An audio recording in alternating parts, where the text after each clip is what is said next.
አብርሽ እንግዲህ ያደረገላትን ቀለበት አውልቂ ብሎ እንግዲህ አስወልቋታን ማለት ነው።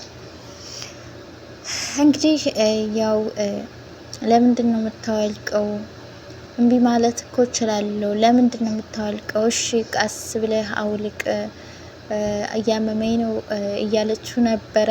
እንግዲህ አቤልም እንዳያወልቅ እየተከላከለው ነበረ። የፍሬም የአቤልን እጅ ግጥም አድርጎ ይዞ እንግዲህ አብርሽም ቀለበቱን አውልቆታል ማለት ነው። እዚህ ጋር እንግዲህ ቀለበቴ ወጣብኝ ብላ እንግዲህ እያለቀሰች ትገኛለች ማለት ነው። እና ያው ሰው የዘራውን ነው የሚያጭደው። እንግዲህ ሄርሜላም የዘራችውን እያጨደች ትገኛለች ማለት ነው። እንግዲህ እንደ ሄርሜላ ተመሳሳይ ሴቶች ካላችሁ የሰው ባል ላይ ሂዳችሁ ፊት የምትሉ ገና ተጣሉ ብላችሁ ያችን ክፍተት ተጠቅማችሁ በሰው ትዳር በሰው ሕይወት ገብታችሁ የሰውን ሕይወት የምትበጠብጡ ሴቶች ካላችሁ መጨረሻችሁ ይሄ ይሆናል ማለት ነው። ልክ እንደ ሄርሜላ ይሆናል ማለት ነው። ስለዚህ አደባችሁን ይዛችሁ ብትቀመጡ ይሻላችኋል ማለት ነው። እና ሄርሜላ ተብዬዋ እንግዲህ ቻዩ ነው ምልሽ፣ ሌላ ምንም አልልሽም። ምክንያቱም ስታደርጊ የነበረው ነገር በጣም ከልክ ያለፈ ነበር። ገና ፍች ሳይፈጽሙ የሆነች ክፍተት አገኙ ብለሽ ተጣሉ ብለሽ በመሀል ገብተሽ አንዴ ክሮፍቶ፣ አንዴ ዘዋይ፣ አንዴ ሩም ለሩም እየወሰድሽ ምናምን እንዝናና እንደዚህ እንበል እያልሽ እየተለጣጠፍሽ ሰው ባለ ሄደሽ ፊት ብለሽ ጭንና ዳሌሽን እያሳየሽ ማለት ነው። የሩታን ጨጓራ ላጥ አድርገሽ ነበረ። ዛሬ ደግሞ ያንቺ እየተላጠ ነው እንግዲህ በተራው ማለት ነው። በተራው ማለት ነው። ብድር ውሎ ያድር ብሏል እንግዲህ ሩታ ያው የዘራሽውን እያስከፈለች ነው፣ እያሳጨደች ነው ማለት ነው። ይህን የተደረገላትን ቀለበት እንትን ብላ ማለት ነው። እኔ እኮ ሚስቱ ነኝ፣ ቀለበት አድርጎልኛል፣ አንቺ እኮ ፈቶሻል፣ ምን ትፈልጊያለሽ? መክሰስም እችላለሁ ምናምን እያለች ነበር። ቀለበት ተደረገ ማለት ጋብቻ ተፈጸመ ማለት ነው እንዴ?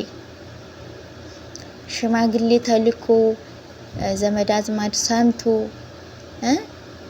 ተደግሶ ሰርግ ተደርጎ ምናምን ነው ሰው ተጋብቶ ነው የ80 ባሌ ነው የ80 ሚስቴ ናት የሚባለው ማለት ነው። ዝም ብለሽ ገና ለገና ቀለበት አደረገልኝ ብለሽ ያዙ ሊቀቁኝ ያልሽኮ በጣም ማለት ነው።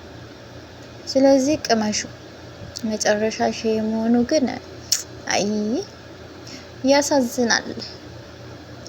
አሰላሙ አለይኩም ወራህመቱላሂ ወበረካቱ። ሰላም እንዴት ናችሁ? ወድና የተከበራችሁ ተመልካቾቼ ቤተሰቦቼ እንዴት ናችሁ? ሰላም ናችሁ ወይ? ሁሉ ሰላም ሁሉ መልካም ከእናንተ ጋር ከኔ ጋር አልሐምዱሊላህ ሁሉ ሰላም ነው። እናንተም በያላችሁበት ሰላማችሁ ይብዛ፣ አገራችን ኢትዮጵያንም አላህ ሰላም ያደርግልን እያልኩኝ ዛሬም እንግዲህ እንደተለመደው በሌላ በአዲስ ቪዲዮ መጥቻለሁ ማለት ነው። ለዚህ ቻናል አዲስ ሆናችሁ ላይክ፣ ሰብስክራይብ አድርጉ፣ ቤተሰብ ሆኖ ማለት ነው። ሀሳብ አስተያየታችሁን ኮሜንት ላይ ያስቀምጣችሁ አበረታቱኝ። ቪዲዮ እየታየልኝ አይደለም፣ ተው ግን የምር እውነቴን ነው፣ አበረታቱኝ። እኔ ከእናንተ እኮ ምንም የሚቀንሰው ነገር የለም። የምር በቃ ላይክ ሰብስክራይብ ነው። ስለዚህ አበረታቱኝ ማለት ነው። ቅመሞች በተለይ ማለት ነው የሰውን ባል ቀምቶ ልጅን ያላባት አስቀርቶ ሰላም መኖር የለም ማለት ነው። እና እንግዲህ ሩታም እየተበቀለቻት ነው። ሄርሜላም እንግዲህ እያለቀሰች ትገኛለች። አቤልም እንግዲህ አይዞሽ አታልቅሺ፣ አሁን እሱ ከራሱ ጋር አይደለም ወደ ራሱ የተመለሰ ቀን ግን ያኔ ምን እንደሚወጣት እናያለን ያወለቀውን ቀለበት እያየች ተንበርክኮ ያደርግልሻል እያለ እንግዲህ እያጽናናት እያባበላት ነበረ። እናም እንግዲህ አቤል የአብርሃም የጤና ሁኔታ ሳይሆን እያሳሰበው ያለው ሄርሜላና አብርሃም ሊለያዩ ነው በዚሁ ከቀጠለ ምናምን የሚለው ሀሳብና ጭንቀት ነው ያዘው። እያሳሰበው ያለው እሱ ነው ማለት ነው። እንግዲህ አቤል ማለት ነው ወደድክም ጠላህም ማለት ነው እንግዲህ እየመረረህም ቢሆን ዋጥ አድርገው። አብርሃም አሁን ላይ ከሩታ ጋር ነው ያለው ማለት ነው።